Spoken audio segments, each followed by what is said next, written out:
Welcome back to the Heart Behind the Business. This is a space where we look beyond what people do and explore why they do it. The values, the experiences, and momentums that shape the work they are called to bring into the world. As we approach a new year that calls for fresh starts, forward movement, and intentional action, conversations about creating space feel especially timely. Because before we move forward, we often need to clear what no longer serves us. Today's guest is Kimberly Meyer, founder of Breakaway Organizing. Kimberly is a professional organizer who helps people reclaim their homes, their lives, and offices. Let's get started. All right, Kimberly, I am so glad to have you here today. I'm super excited to learn about you and your business. Are you ready to get started? I am. Thank you for having me. This is truly an honor. So I'm Awesome. excited. Awesome. Okay. I would love for you to share your story and what drove you to create Breakaway Organizing. So, breakaway organizing obviously didn't happen overnight. And honestly, if you would have told me years ago I would run my own business, I would have laughed and called you insane because even still to this day, I still can't believe I am going this route. But over the years, I worked in daycares, I taught, I nannied, and you have to be organized with parents, with curriculums, with all that kind of stuff. So I've always been organized in that sense. And then, when COVID hit, I still had to work. And then I had to prep my kids for kindergarten. So every day I had to organize, kind of getting into a school routine and all that kind of stuff. And I think just during that time, I had the extra time, whether, someone was sick and, you stay home for a few days. I kind of started to realize, like, what am I doing in my off time? I'm organizing. And, I've always loved it. And if I'm stressed out, I'm running or I'm organizing, honestly. And someone brought it to my attention that, there's a thing called the home edit. And I was like, well, what is this? And they were like, they're organizing as a business. And I'm like, we can do this? And I decided, after I phased out with my last nanny family, I'm like, I think this is a time to actually pursue something that I truly love. And this is a great opportunity to take that time. So here I am. I gave it a whirl and, I kind of looked into other organizers to see what they're doing. And I'm like, well, if they can run a business, I think I can too. And here I am 3 years later. Oh, it's so amazing. I love that story. I will say, definitely stepping into entrepreneurship was when I realized there are so many things that we can do for Right. money that aligns with our passion. And then, of course, we know if we're doing something we love, we know it's not work. So Hmm. you say that you mentioned that you love this work, that you were a natural organizer. And I totally love that about your story. And at what point did you really realize that this is more than a passion? This is your calling? I think it was one of my first clients. Some people see organizers as it's the bins, it's the just the organization, but like I've always had this thing about wanting to help, keyword help. And I always go into my all my things with the keyword of I'm helping. But it wasn't until my first client was just overwhelmed by just the amount of stuff they had. And we, for 2 weeks, worked in her bathroom. And by the time it was done, I could just see the relief in her body, in her eyes. And I just realized like there's more to organizing. There's more of the mentality, the physicality of it. And I realized I can go with this. This is the route I want to go is helping people relieve the stresses, the mental health of it. And that's kind of what pushes me to go towards that more. And I get to help. And that's the biggest part. And that's what I have the pride in is that I'm actually helping them. Yeah, I definitely love that. I think that a lot of us too in this entrepreneur space, it's about helping individuals transition. And just Hmm. actually this week, I really had a breakthrough on my own is about helping people break through procrastination. And I feel Hmm. like you and I have that in common and that we serve our clients that way in different ways, right? You're helping Yes. them organize their space and giving them peace and freedom and that feeling of, yeah, that when we're overwhelmed, when we feel we're stuck, we're overwhelmed, we're not moving forward, and it's really that sign of procrastination. What's going Hmm. on, and how can we bust through that? And I love Right. that's what I feel like you're doing so well with your clients. Thank you. Um, that's amazing.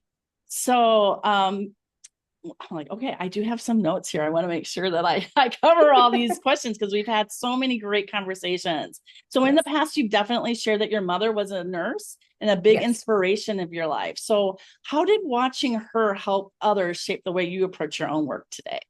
So as a kid, my mom was a nurse and she worked days, she worked nights. There were many times. So I actually kind of grew up in the hospital. They had a daycare. Mm, So I had the days where I got to go visit her or she would pick me up and we had to go do something. I have been in the hospital. I've met all her coworkers from time to time. I've heard wonderful things about my mom. She was a nurse, she was a supervisor. Um, and I think just hearing these stories of all the help she's done, I mean, her patients would send her stuff. I would hear stories from the patients' families. And I just had such pride in my mom for that. And that told me right there, I want to do something like this. Nursing, definitely not.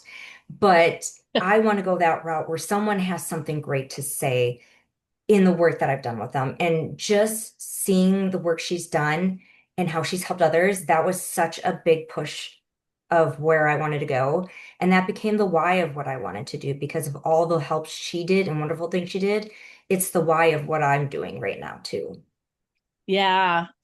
Yeah, it's amazing. I love that story and communities coming together really is, I feel like, is what we're meant to do from the time Hmm. that we enter this earth until the time that we leave.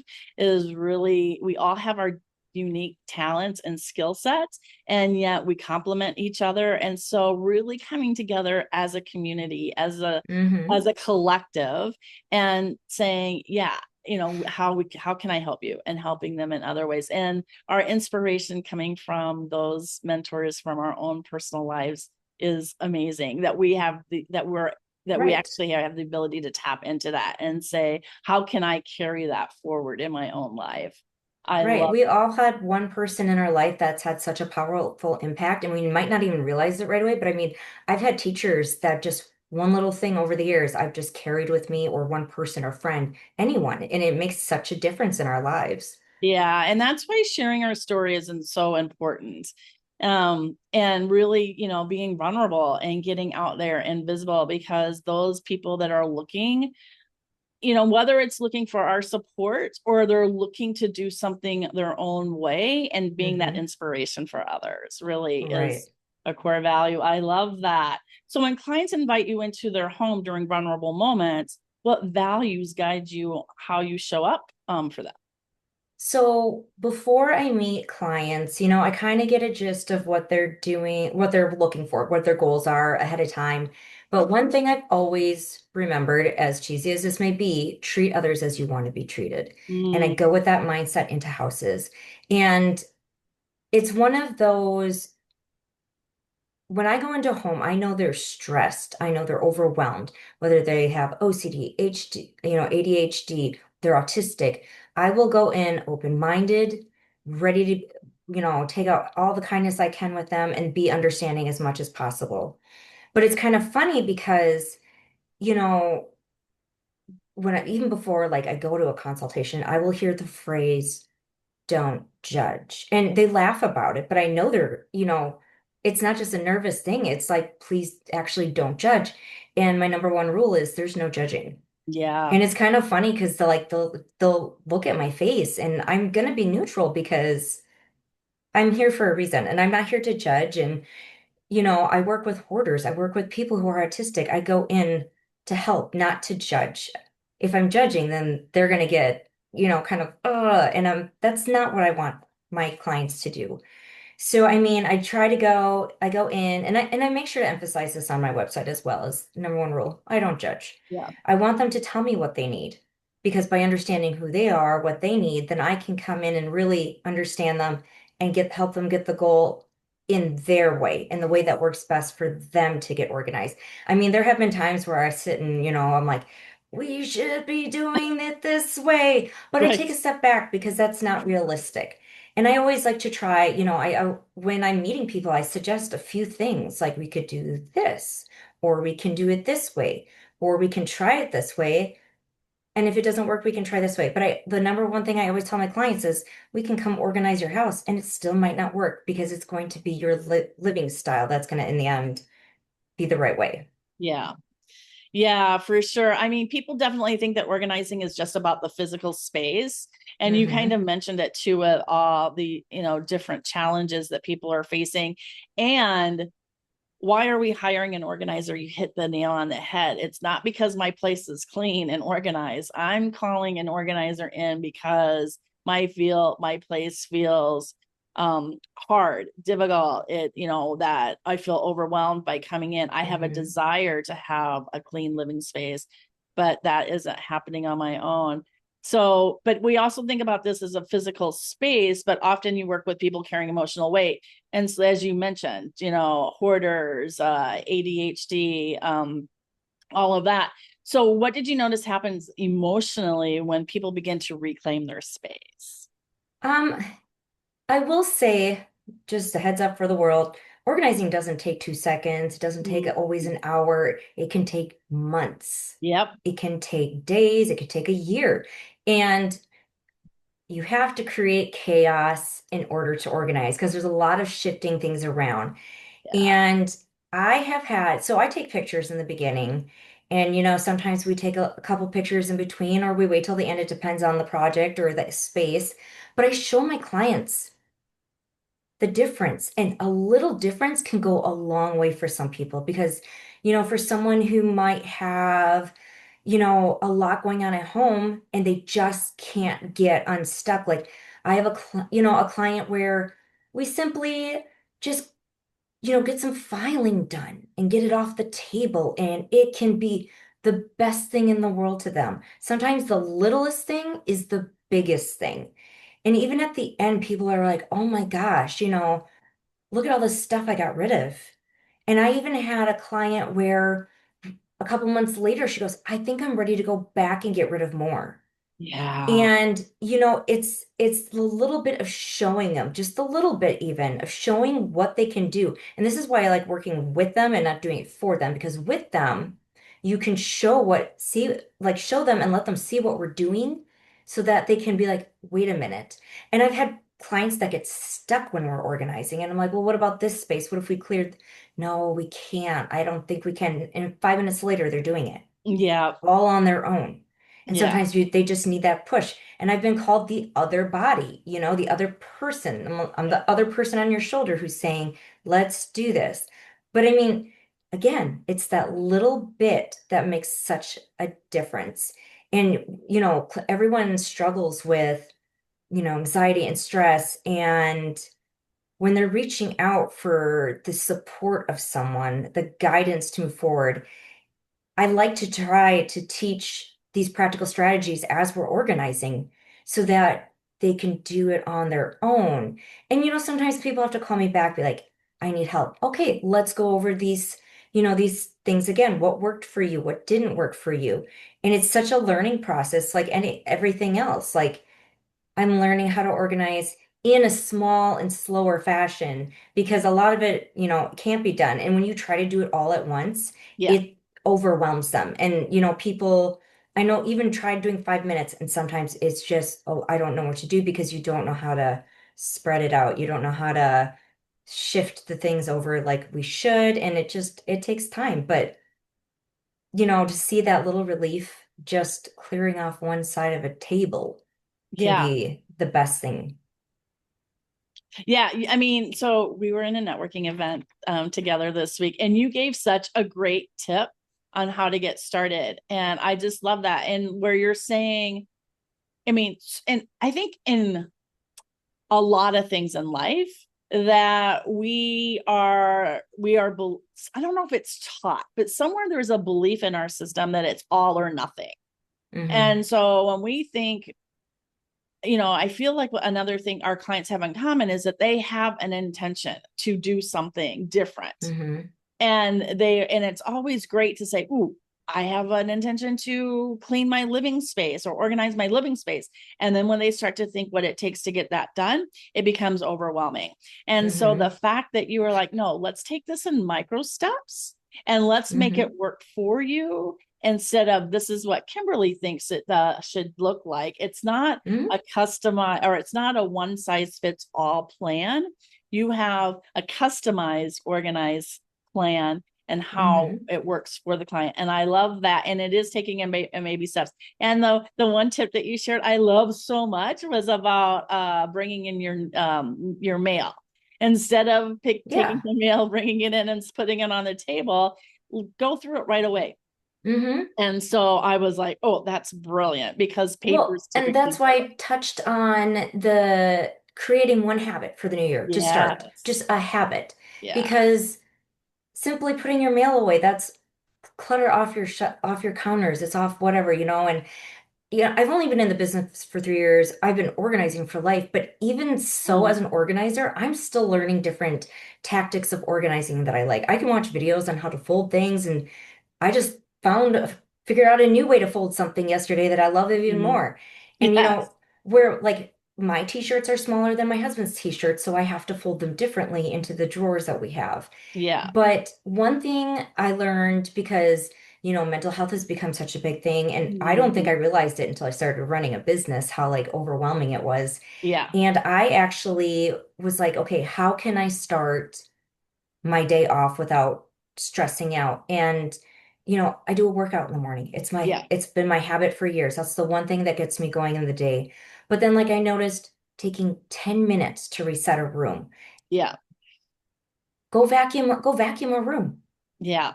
Just go dust it quickly. Go to a room and just put the things away. 10 minutes.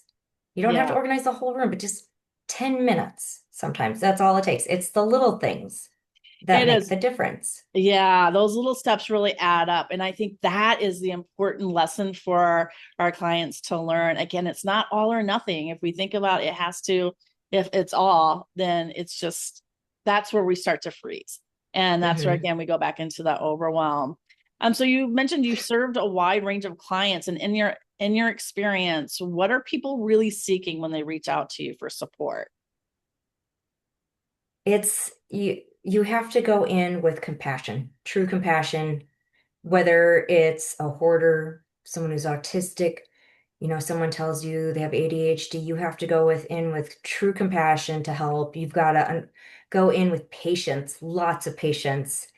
And it's with everyone. You have to be patient. You have to have the time to be patient. You have to have the time to give them and be attentive. And listening to your clients is essential, because Yeah. even if they're using you as a therapist, Mhm. you learn so much, and you learn why things are the way they are. So Yeah. then you can truly tap into how can I help you? And I mean, it's taught me to step back from just basic organizing, because, some people, we got to fill that real estate up. You can't have spaces. You can't. And, I've had to step back and be like, okay, I see Mhm. where we're going with this. How can we make this still work for you better? And, it can be a challenge at times. Everything's a challenge. All people are a challenge at points, but Yeah. I just take a breath and we just go in and work as best as we can. And I always tell my clients, like, I have 3-hour session sets, and I tell them all the time, if you need to stop at 1 hour, we will stop. Yeah. 2 hours, whatever. It's your time. I've seen clients like, okay, we're doing well, but then, just kind of seize up and be like, okay, I think I'm overwhelmed. Okay. Do you want to break? Do you want to stop? And you have to be able to work with them on the levels of their mentality too, because if you can't do that, for example, like a hoarder, some people can just go in and be like, let's get rid of that. That is not the case for a lot of people. And if you can't go in with a kindness of understanding why they're not just getting rid of all the things, Yeah. It's going to stress them out, it's going to overwhelm them, and it's not going to be a good working team. Oh, So yeah. you really have to have that kindness mentality to show them and understand them. Otherwise, it's not going to work. And then they're gonna not going to want to do the things for organizing. Yeah. I gosh, I love that so much. And as you were explaining that, I mean, the first thing that I heard of is friend. So, like you said, coming in with compassion and no judgment, as we talked about earlier, but it also feels like I'm looking for a friend, somebody, Hmm. a buddy to come in, no judgment, compassion, completely understand where I'm coming from, has seen it all before, and can really get me to that next step Hmm. of whatever that is, because we talk about, I talk about energy a lot too, and it's like that clutter in our living space, clutter in our mind, clutter in our, wherever it is living, is stopping us really from Hmm. moving forward. So that friend, you're a friend, you come in with compassion and no judgment, Right. just, hey, how can I help? And I feel like a friend, if you want to call it that, because like they will talk to me. They'll just tell me Yeah. about their day, and that's all I want. I want them to talk to me, not be Yeah. like intimidated or anything or timid because oh, I don't know if I should do this. And they'll just be like, "Oh, I noticed this area." And I've had clients, "Oh, I didn't get this area is worse." Okay, well, let's go back and do it. Yeah. I mean, we have the time. It's fine. I'm not going to get upset. I'm not your parent. I'm not going to Right. wave my finger at you because, Mhm. you didn't, this area looks worse than last time. Or, they'll ask what can they do in their spare time? And sometimes I'll give them something, one little thing, Yeah. maybe just do this. And if, the next time, well, I didn't get around to it. Okay, well, let's do it now. It doesn't have to be a Yeah. shameful thing. It's here to help. Yeah. And it is changing those habits, and Hmm. we know it takes time. It's not, this is a perfect time of year, I think, for us to be talking about this too.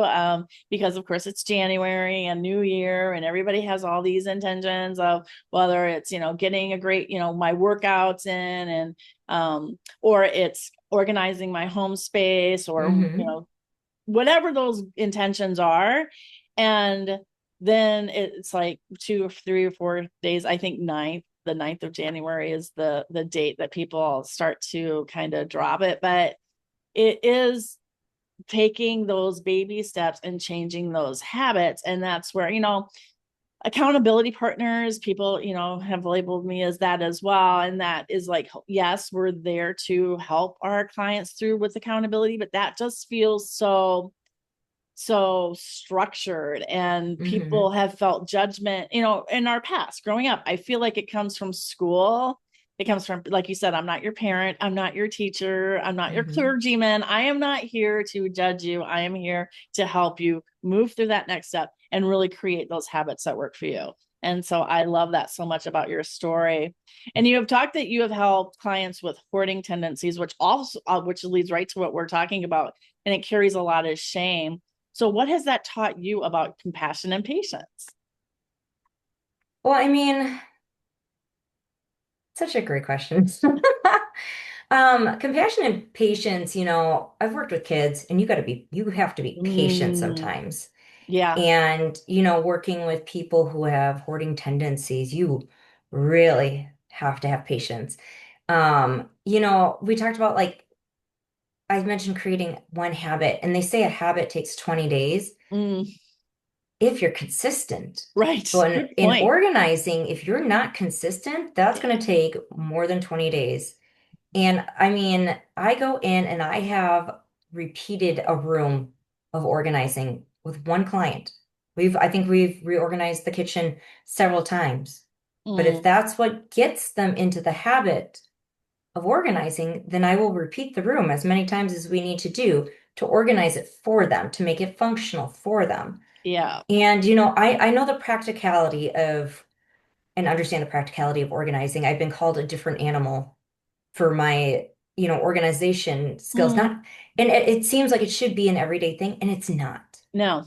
So, and I understand this because I've gone into homes and I'm just like, well, I feel like it just makes sense to do this, but everyone's sense is different. Yeah. And when I've worked with someone who's autistic, and I understand what autism is, but when you're actually working with them, they could teach you a few lessons on, you Mm, know, how they are, because not everyone's the same in any form. And right. so, you have to go in and with all the compassion and patience you want, but you also have to step back and just you have to let them be for a second. You have to let them, tell you what they like. Sometimes they really just need to tell you what they need. They can't be a story. Is I need this. Okay, so what can I do to get you to that point? And Yeah. sometimes you just have to be frank, nice, but frank. Yeah.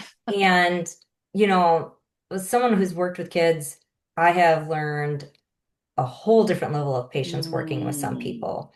And and it doesn't have to be someone that's a hoarder. It doesn't have to be someone who has autism.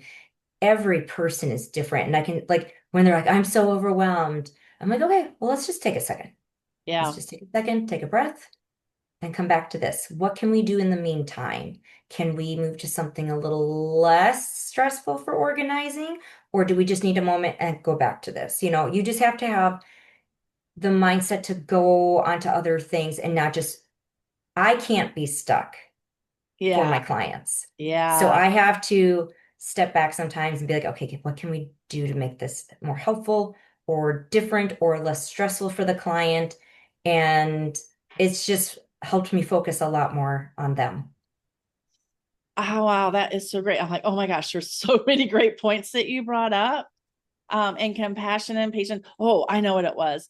When you mentioned it seems logical to me. It's like the way you think, and you're coming into Hmm. organizing and people are like, I don't how you think that way. Like that's like a foreign language to me. I've heard that same way in logical thinking and process mapping and process business strategy. It's like people, I've had clients say, Cindy, I don't, nobody thinks the way that you do. Yeah.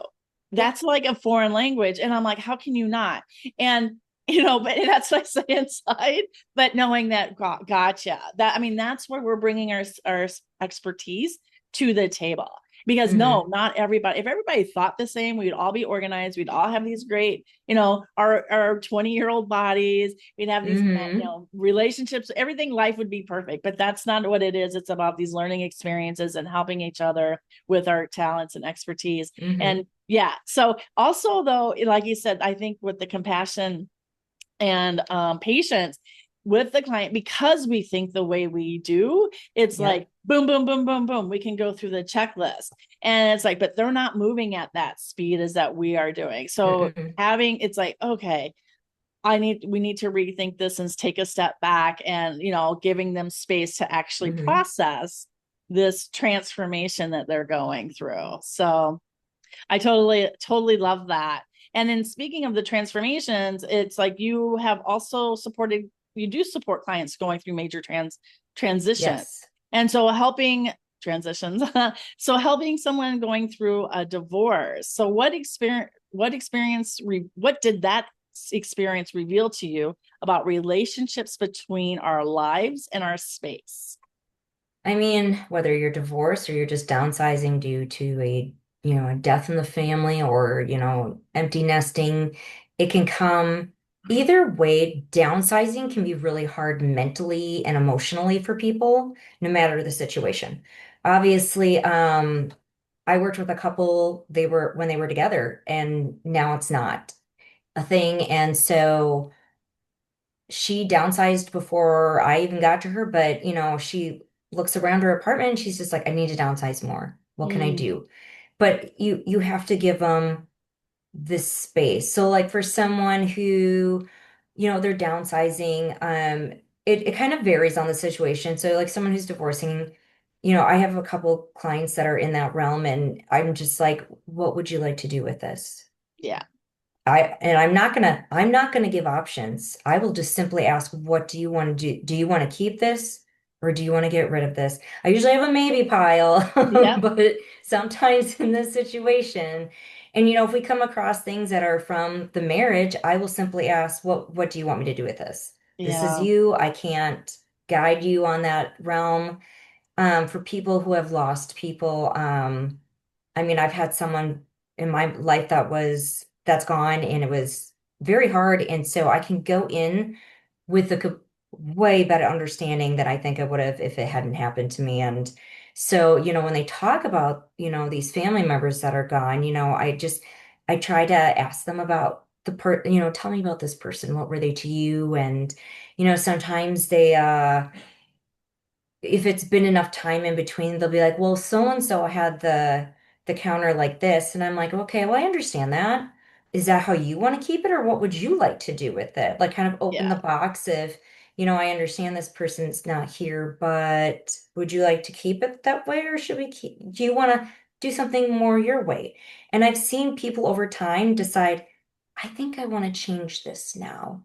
Or, we go through the home and there's still that person's things there. And, I mean, obviously, if it's products, I have to be straight and be like, we got to get rid of this. This is very expired. Oh, Um, yeah.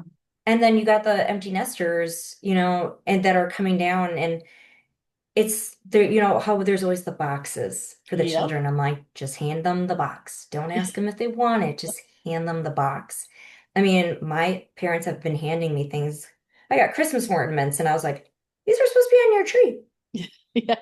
I gave one back. I gave one back. I'm like, this one stays on the tree. And I, brought the rest home. But I Yeah. had read in a book by Marie Kondo, and I'll give her a lot of credit for this one. We all have the habit of, oh, I don't want it in my house. I'm just going to take it to my parents' house. Oh, interesting. Everyone does it. I still do it to a point. I have become re I've come to realize over years I tend to forget things like Mm. clothing, certain clothings. So I leave a couple at my parents' house. So I Uh, have backup. But I mean, I've cleaned out some of my stuff from my parents' house. Like, why do I still have this here? yeah. And so fair warning to all, don't bring things to your parents' house. It's not necessary. No, no. But I mean, even now, as children or whatever, I've helped my dad start downsizing some stuff in his house because he's like, why do I have all this stuff still? I'm like, I Yeah. don't know. Let's go through it. And that's what I do with all of my clients. Like, okay, you need to downsize. Let's go through the stuff you absolutely need to take with you first. Yeah. Think of it going as a vacation. What do you absolutely need to take with you? And then, let's go from there. And you're gonna find the photos, the like little trophies and all the things. And you just have to take one at a time. Be like, do you need this? And if you don't, why are you keeping it? Yeah. And like I don't expect an answer from my clients, but I ask them to think about it. Like what are you why are you keeping these? And another organizer made a good point. If you're not gonna put it out, why store it? Like those little trophies. If you're not Yeah. gonna put it out for everyone to see, then why box it up? And I mean, that's not for all things, honestly. Like I have photo albums that just sit on a shelf and that's going to be it for now. But there are some things like rethink it. Like, does it need to be in a box? Yeah. My favorite word with my clients is let's repurpose. What Let's can we repurpose. repurpose? Yeah. If you want to keep it so much, how can we repurpose it to actually benefit you now? And then I have to do the old question of when's the last time you used it? Yeah. And I've heard but what if I need it in the future? Okay, but when's the last time you used it? If you haven't used it in 5 years, do you think you need it in a year? And it's Yeah. not like most of the time you can't go out and get another one, but you just have to work with them in small amounts on things again, because you can't just throw everything and be like, what are we doing? You have to go and be like, where do we start? I just thought of another business idea, which is totally, if it's on topic, but for a little conversation here. But it's like, what if there was a place to like, and maybe there is, like to rent some of these stuff? Like, because I feel like it comes up, what do you, if something, that one item that has been sitting in a closet for 5 years, what was the reason that you purchased it in the first place? Well, it was because I was hosting a dinner party and I needed that roaster that takes up so much space, but I haven't hosted a dinner party in 5 years. But then it'll be that sixth year that I go, oh, now I'm hosting a dinner party. I think Hmm. this is like came up for my sister. I mean, she does Thanksgiving every year, but she needed her family expanded. So she needed a second roaster. And so Mhm. I'm like, well, now I'm thinking, well, what if there was a place that you could just rent that second roaster and then return it instead of buying it and adding to your space? But Yeah. anyway, that's a topic for another day, but something for us to think about. I'm saying maybe it is happening. Um, so yeah, in your experience, when someone clears their space, how does it change the way that they make decisions and take action in other areas in their life? So with organizing, I've had a variation of clients. I have some people who are go-getters. Like they are so done with all the clutter in their home. I feel like I'm just standing there some days. And they'll be like, here's all my things. I'm like, do you have anything left? And then I have the people who are timid by the whole thing. And once areas are organized, some people are like, let's just go, let's just go, let's keep going. And some people are like, okay, we organized this. Okay.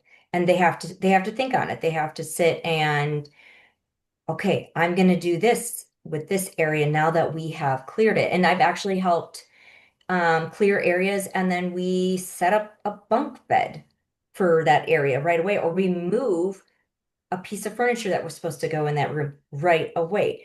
And I help with doing some of the moving and stuff like that in terms of to get the space started in the right direction. I mean, I know how excited I am when I'm like, once I get this thing, I can organize this thing. And so I understand when clients get excited, I'm like, well, let's just move it. Let's put it there so you have the excitement Yeah. of doing the rest of the room. And some people just get excited once we have an area clean and it's like, oh, I'm like, all right, so what are we going to do at this spot? Are we just going to, we're going to leave it for a second? We're just going to keep going. And, it just depends on the person. But to see that excitement Yeah. and it's just great. I love it when people get that empty space, or I'll come back sometimes. We'll have worked on a space and they'll be like, look, and it's emptied. They did it while I was gone. And I'm like, this is great. Yeah. They get excited. I get excited. And sometimes, even though we clear an area, my clients might not, get excited, but I'll be like, look what you did. Yeah. Look what you did. Like, I get excited for them. I'm like, you guys, you did awesome. Like, I'm proud of you. And they'll be like, really? I'm like, yes, because I know what it took to get to that spot. And I have no problems praising and telling my kid, or not my kids, wow, telling my clients what a great job they did because sometimes you need that praise. Yeah. Like I know what it takes for some of them, all that mentality to get to that. And sometimes, they're just so overwhelmed by the end that I'm like, but look how great this looks. Like, Yeah. look, we found your basement floor today. Yes. Exactly. Like just I try to overemphasize the awesomeness of that empty space because they need to know that they did it. Yeah. Not Sense of just me, accomplishment. Yeah. them. It's a lot Mhm. of it's a lot of the client. I'm just there to like give a little push, but I'm their cheerleader. And I'm going to do that every time with my clients, even if we cleared a spot on a desk. It's amazing. It's Yeah. the little things. It's everything. It is, and that's a sense of accomplishment. So I like that you definitely emphasize that because I think that also goes into our psyche. I'm guessing, I've gone through organizing in my space a few different times before I met Kimberly, but it's like it's so important to. I think we're that guilting and shaming ourselves, even though we might not actually be saying those words. I feel like our actions really tell the story or our Mhm. inactions. And so when it feels like clutter and overwhelmed, those inactions are really that we come home, we, plop our stuff down, we maybe make dinner from a busy day and then watch TV and whatever. However, reclaiming our space and being given that sense of accomplishment and that pride then starts to come back. Mhm. It's like if for me, like I said, I do like to entertain, but I'm not going to entertain when my place is organized or cluttered. I want to entertain when my place is organized. So reclaiming that my space then gives me that sense of accomplishment and that pride, and then helps me Hmm. rebuild those connections in those relationships that we think as a human we all desire. Right. And what I don't think people truly understand is how much clutter can affect us emotionally and physically because, Yeah. the more clutter that builds up in your home, you're embarrassed. Yeah. You feel lost. You feel shameful that your house might look like this, look cluttered, look messy. Yeah. And to reclaim it, you're reclaiming that pride. You're reclaiming that I did it. I can have people over, like you said. And that is what I try to do is cheerlead them in back into the mindset that you just did this. Yeah. You don't have to feel what you did before because you just reclaimed this space. And your confidence. Yeah, Confidence exactly. of really that you're breaking through that procrastination and you're able to Hmm. move forward. I totally love this. And so, I mean, many people do not realize how much their environment affects their stress and focus. And that's exactly what Right. we're talking about here. And so, why do you think our physical spaces have such a powerful influence on how we feel day to day? So our homes, workspace are a reflection of us. Mm, I read years ago, and I don't know why, but I read if someone were to walk into your home right now, how do you want it to look? mm, And that shaped how I thought about that. And, I have certain habits I've put in over the years where if someone were to stop in my home right now, it's going to look nice, clean, orderly. People are going to be like, "What's wrong with you?" I don't care. I have to have it look a certain way for me to be at ease. yeah, But life is chaotic. And sometimes our environment mirrors it. And even if it's not intentional, if we don't address the clutter, if we don't address the chaos that has become our home, it's going to affect us without even realizing it. And then, you have to think of it like this. When you come home after a long day, how do you want to be greeted? Not by a person, but by your home. Do yeah, you want to see a mess? Do you want to see some cleanliness? I mean, to come home to a perfectly clean home, great. But let's be realistic. That's not always going to be the case, especially with kids. I mean, you have to decide what kind of, or your desk. When you go into work the next day, do you want to see a nice clean desk or do you want to see a whole bunch of papers on your desk from the chaos of the night before? yeah, And that's a big thing you have to think about. And you have to simply start with that question of what do I want to walk into? Do I want to walk into something more sustainable? Do I want to walk into something that's going to stress me out the second I walk into that door? yeah. and and how much time are we spending, so in searching? And so it's like a time Yes. saver as well, right? It's and money, because it's like if everything is organized in one spot, you know what you have and you know what you don't Hmm. have. And so office supplies is, I have to believe, is a big people investment. I mean, people probably invest a lot in office supplies, and I think about how many pens or sticky notes Hmm. or paper clips do we actually need? And a lot of times it's because I don't know I need it and I don't know if I have it, so I'm just going to go out and buy it. And Hmm. then also when you said about your desk, so true. It's how much time do you want to spend searching for something, or how Right. much time? It's like I can't find that one document or whatever it is. Hmm. And so I'm spending more time, and then I'm guilting myself because I'm not getting things done. It's Yeah. just a very, a slippery slope of Right. going down.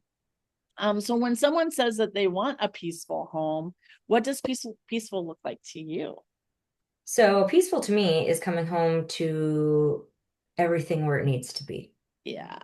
Everything is where it belongs. Obviously, unless like, I have a blender sitting on my counter right now because I know I'm gonna bake something later.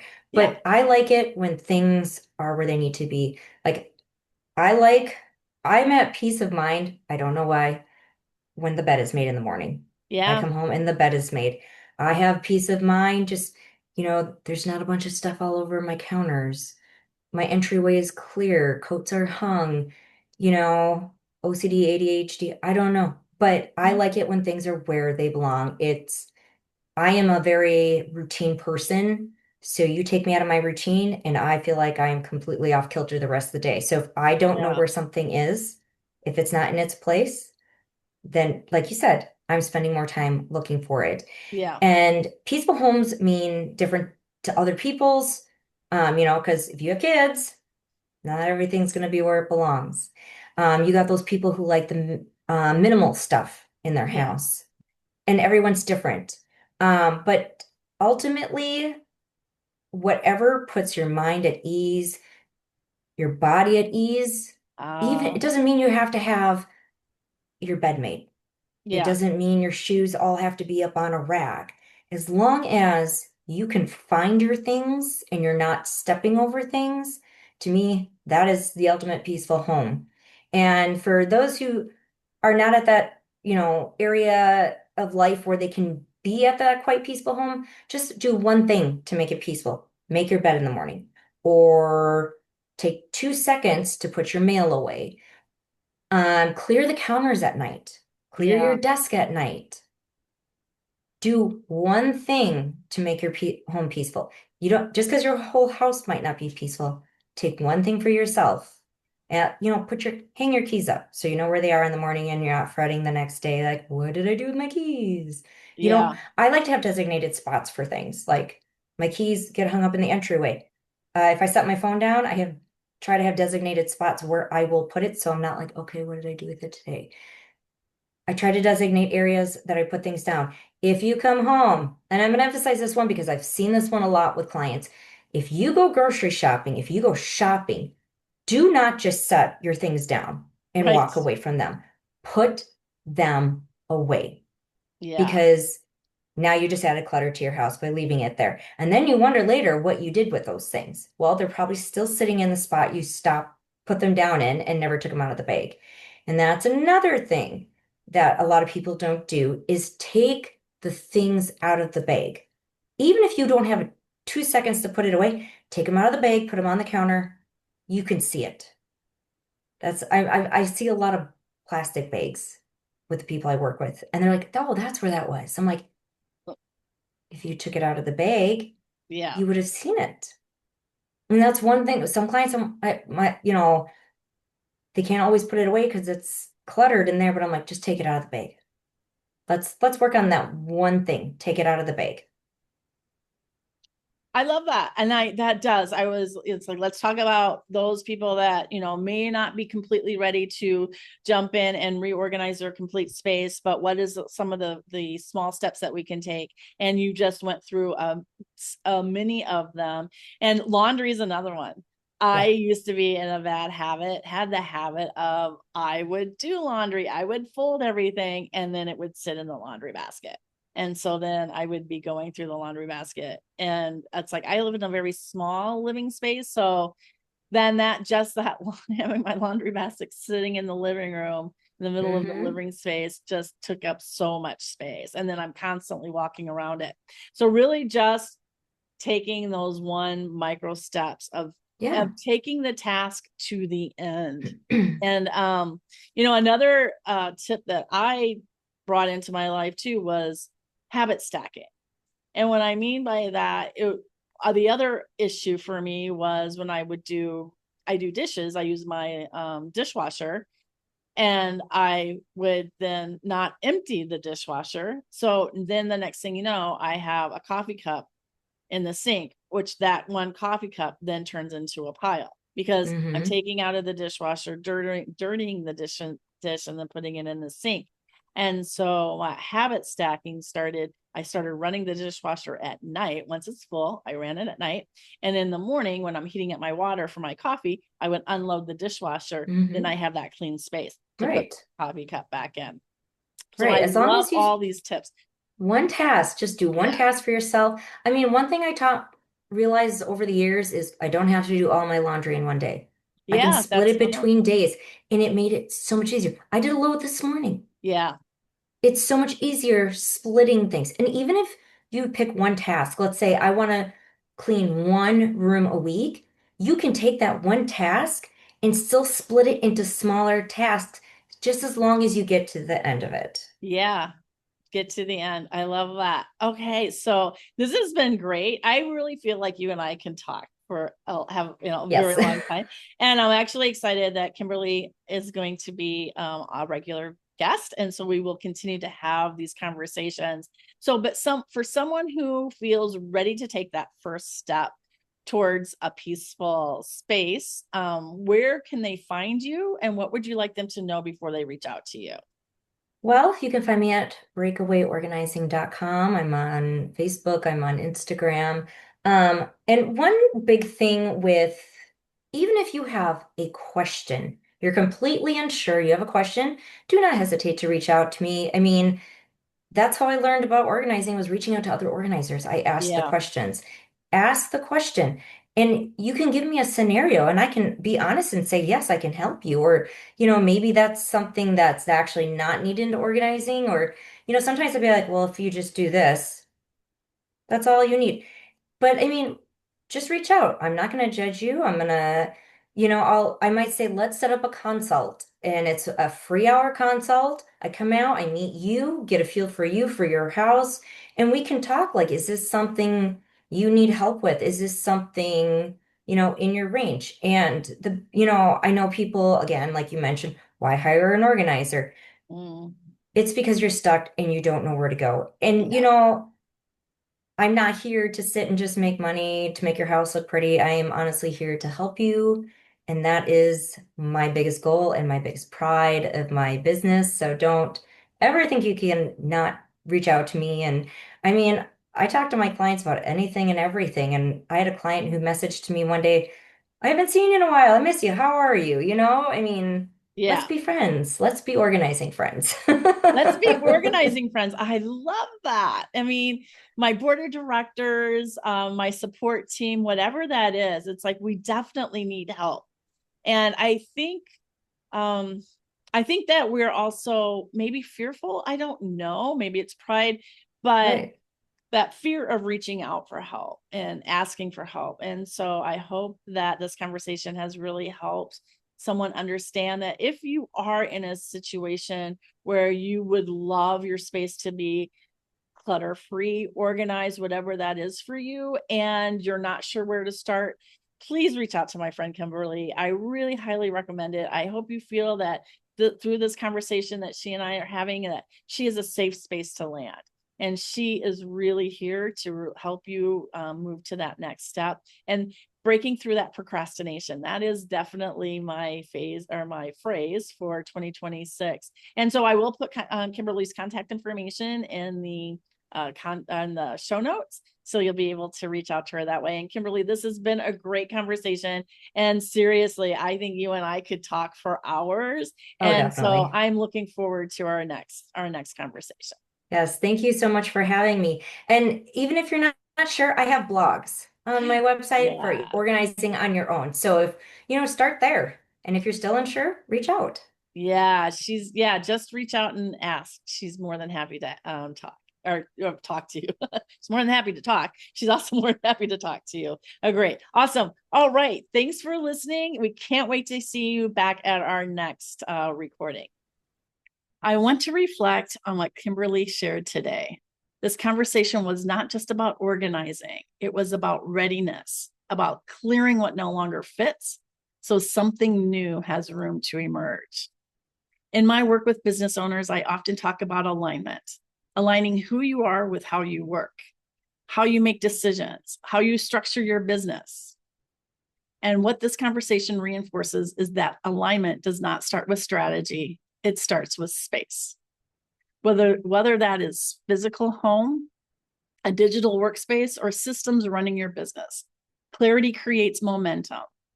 When we're clear what is outdated, heavy, and no longer supportive, energy moves more freely. Action becomes easier and decisions become clearer. As we move into a year that invites initiative and forward movement, this work matters. If this conversation resonated with you, I invite you to pause and ask yourself one simple question. What needs to be cleared so I can move forward with more intention? Thank you for being here, and I will see you in the next conversation.